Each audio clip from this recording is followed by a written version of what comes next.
Hello, people. Well, I have disturbing news today. There's a civil war. There's a civil war going on in the United States, perhaps in the West in general,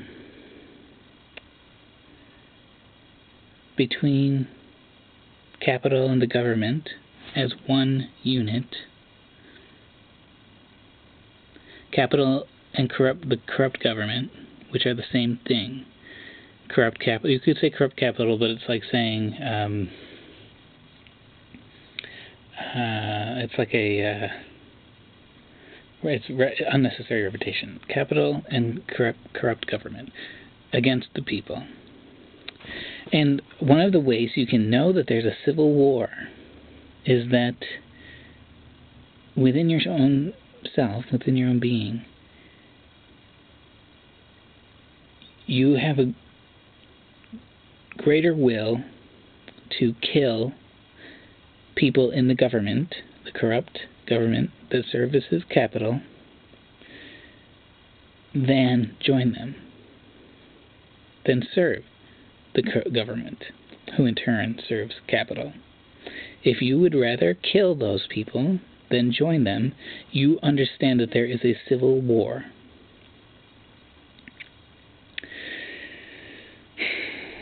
A lot of people are going to die. It's going to be like Sri Lanka everywhere in this country. And it's going to be torture everywhere. Torture. It's just going to be a big ball of torture. But I don't know about you, but I have no choice. There is corruption in the government everywhere. They have no loyalty of any people who have any sense or who have ever experienced the obscene degree of corruption that exists among their ranks. Local, state, federal, everything.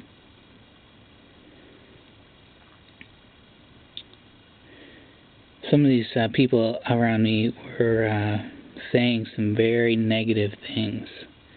They think we're not listening, but we are.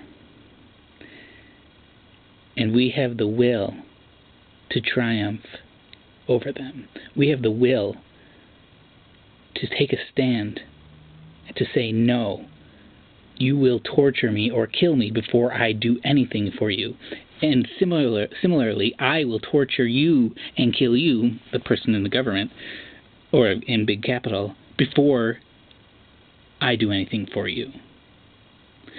Now, there is, of course, the idea that all of this sentiment has been installed in us as people, and very may well have.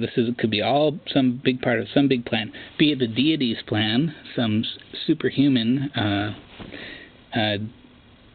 deistic force like God or gods, whatever, or it could be the will of some of these people who believe themselves to be more worldly than other people, and believe themselves to be better and greater, and in greater position, and to have social institutions that transcend time, that transcend generation. It doesn't matter, and nation, and these sorts of things. And maybe they have.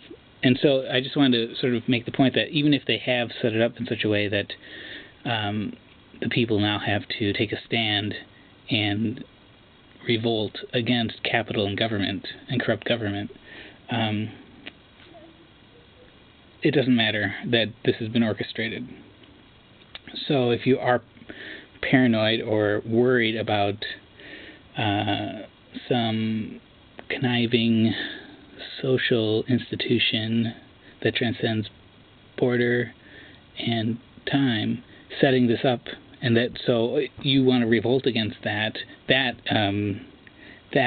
institution itself, or that but not you want to go against that phenomenon, that will, that non-God, that non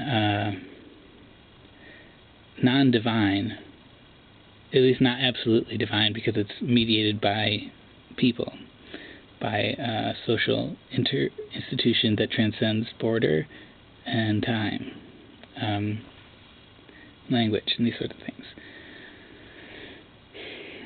It doesn't matter that, I mean, it does matter that it was set up, but you cannot obsess about the possibility that, well, now these people over generations have set it up so that the people now at this time will take a stand and overthrow capital. We really have no choice. It does not matter. Forget about it, because that will weaken your resolve for taking a stand and destroying capital and government. So, I thought I had more to say, but hopefully there's something in there. It's a civil war. So, good luck.